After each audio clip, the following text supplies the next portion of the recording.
বাংলাদেশ বেশি দিন থাকবে না, বাংলাদেশ পই পই করে আপনাকে হিসাব রাখতে হবে। আপনি মনে রাখবেন যে আপনি কি করছেন কি করছেন না।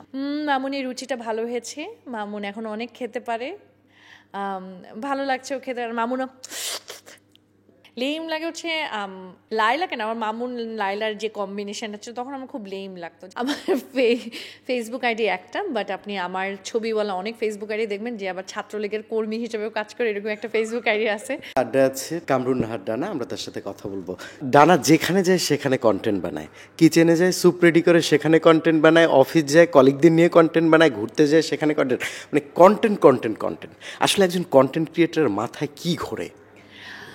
যদি অনেস্টলি বলি, আমি I have seen a lot of people যে সারাদিন ক্যামেরা অন থাকে। আমার কিন্তু সারাদিন ক্যামেরা অন থাকে না। আমি আমার লাইফের 1% আমি আসলে ক্যামেরাতে দেখাই না, বিকজ ইন রিয়েল লাইফ আমার লাইফে আরও অনেক ফান হয়, অনেক মজা হয়।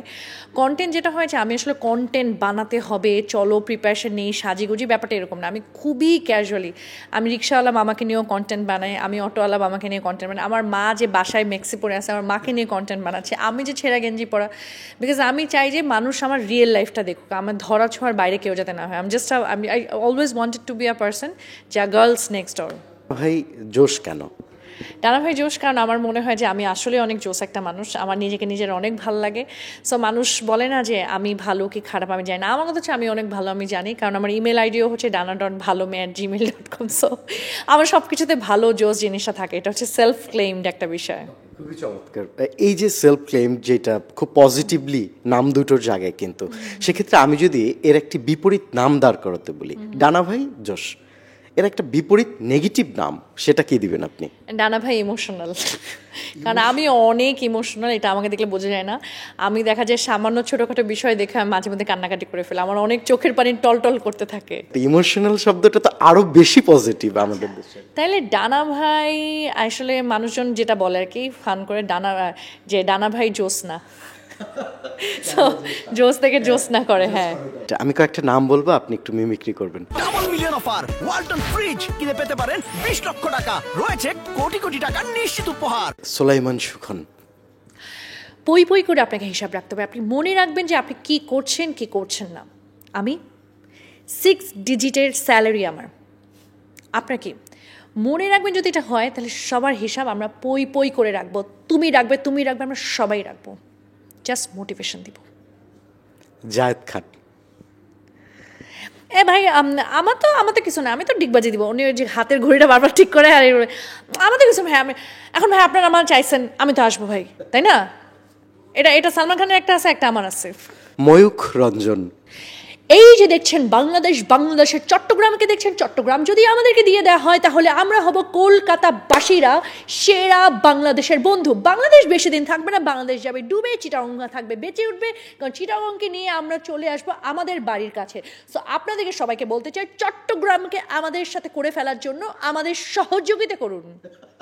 সবচেয়ে বেশি ওভাররেটেড কন্টেন্ট ক্রিয়েটর কাকে মনে হয়? ওভাররেটেডের মধ্যে I can call my self overrated, because আমি আসলে এমন কোনো এফোর্ট দিই না কন্টেন্ট বানানোর জন্য, but people love me a lot. এটা অ্যাপ্রিসিয়েট করেন, এটা আমার কাছে অনেক ভালো লাগে, বাট আমার মনে হয় আমি আসলে এত এফোর্টও দিই না।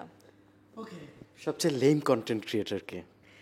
লেম কন্টেন্ট ক্রিয়েটারকে এটা খুব কঠিন, বাট আমার আসলে লেম লাগে হচ্ছে লাইলা, কেন আমার মামুন লাইলার যে কম্বিনেশনটা ছিল তখন আমার খুব লেম লাগতো, যে ভাই এত প্রেম করলে ক্যামেরার সাথে কেন দেখাতে হবে। একদিন লাইলা বলতেছিল মামুনের রুচিটা ভালো হয়েছে, মামুন এখন অনেক খেতে পারে, ভালো লাগছে ও খেতে। আর মামুনও এক প্যাকেট নুডলস খাই ফেলছি, মানে আমার জিনিসটা খুবই উইয়ার্ড লাগতো। মামুন লায়লা তো হচ্ছে এখন তো তারা নেই একসাথে, খুব বিচ্ছেদ যাচ্ছে।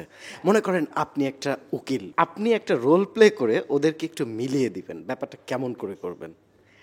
আমার মনে হয় এটা আমি জীবনেও করতাম না, কারণ ওদের মধ্যে আমার মনে হয় মামুন লায়লাকে আপনি মিলাতে গেলে আপনি এটার একটা ভিকটিম হয়ে যাবেন। কিছুদিন পর পর আবার মারামারি করবে, আবার ঝগড়াঝাটি করবে, আবার সেপারেট হয়ে যাবে। তারপর লায়লা একটা আননোন মানুষের শুধু হাত দেখাবে যে ওই হাত দিয়ে তার চুল ঠিক করে দিচ্ছে। এত ঝামেলার মধ্যে আমি যাইতাম না, আমি বলতাম যে সেপারেট হয়ে যাওয়া ভালো। আমি লায়লার জন্য একটা ছেলে খুঁজতাম, মামুনের জন্য একটা মেয়ে খুঁজতাম, দ্যাট উড বি মোর মানে ইজি ওয়ে। সাম্প্রতিক সময় কিন্তু নাদির সে কিন্তু বাংলাদেশের সেরা কন্টেন্ট ক্রিয়েটর নির্বাচিত হয়েছে। আমাদের কন্টেন্টের জায়গাটার মানের জায়গাটাও কিন্তু অনেকটা আসলে ধস নেমেছে, সব কিছু কন্টেন্ট হয়ে যাচ্ছে। সামগ্রিকভাবে আসলে কিভাবে আপনি এটাকে দেখছেন একজন ক্রিয়েটর হিসেবে? আচ্ছা, সো আপনার যখন ব্যাপ্তি বা আপনার বিস্তর যত বেশি হবে আপনার হচ্ছে অবক্ষয়ও তত বেশি হবে। বিস্তর কম হলে আপনার অবক্ষয়টাও কম হতো। তা আগে মানুষজন আসলে কন্টেন্ট ক্রিয়েটার বা এই বিষয়টা জানতো না দেখেই কিন্তু আসলে খুব কম মানুষকে আপনি কন্টেন্ট ক্রিয়েটার হিসেবে পান। সো আমি এটাকে আসলে ভালো খারাপ হিসেবে কেন এত খারাপ হিসেবে দেখি না কেন, কারণ আপনি যত খারাপ কন্টেন্ট দেখবেন আপনার কিন্তু ভালো কন্টেন্ট আসারও সুযোগ বেশি। সো এটা আসলে যে বানাচ্ছে তার থেকে বড় বিষয় হচ্ছে আমি কি কনজিউম করছি। সো আমার কনজামশনের উপর অনেক কিছু ডিপেন্ড করে। আমার যদি কিছু পছন্দ না হয় আই স্কিপ দ্যাট থিং, আমি এটা পছন্দ করতেছি না। আমি ট্রাই করি যে আমার যেগুলো পছন্দ ওগুলো আমি সার্চ দিয়ে দিয়ে দেখি সো দ্যাট আমার ফিডে ওইটাই আসে। সো এটা আসলে ওই ক্রিয়েটরকে কী দোষ দিব, এটা যার যার ইন্ডিভিজুয়াল জায়গা। ফেসবুক যেহেতু ওপেন একটা স্পেস, যে কেউ বানাতে পারে, কিন্তু আমাকে আসলে আমি কি দেখবো এটা আমার জায়গা থেকে আমার ঠিক রাখা উচিত। কন্টেন্ট ক্রিয়েশনের যে সম্ভাবনার জায়গাটা, বাংলাদেশের অনেক প্রান্তিক পর্যায়ের মেয়েরাও কিন্তু তারা হচ্ছে আর্ন করছে এখান থেকে, সেলফ ডিপেন্ডেন্ট হচ্ছে। সেই জায়গা থেকে একজন নারী হিসেবে আপনি কি মনে করেন, এটার পজিটিভিটিটা কি এবং কোন জায়গাটা আমাদের থামা উচিত? আমার কাছে মনে হয় সম্ভাবনার জায়গা অনেক বেশি। সো আমার মনে হয় আরও বেশি বেশি মানুষের আসা দরকার। বাট হ্যাঁ, কোথায় থামতে হবে এটা আসলে আপনি কোনো ব্যারিয়ার দিতে পারবেন না, but we have to know this, কারণ এতটুকু সেন্স থাকা ভালো। আর আমার কাছে মনে হয় একটু এডুকেটেড মানুষজন আসলে ভালো, কারণ হচ্ছে education is very very important. আমরা আসলে পোর্ট্রে করতে গিয়ে এমন কিছু যাতে পোর্ট্রে না করে ফেলে যেটা আমাদের সোসাইটির জন্য বা আমাদের দেশের জন্য একটা নেগেটিভ ইম্প্যাক্ট ফেলে আর কি। আপনার ফেসবুক আইডি কয়টা আসলে? আমার ফেসবুক আইডি একটা, বাট আপনি আমার ছবিওয়ালা অনেক ফেসবুক আইডি দেখবেন যে আবার ছাত্রলীগের কর্মী হিসেবেও কাজ করে, এরকম একটা ফেসবুক আইডি আছে। So that's not me.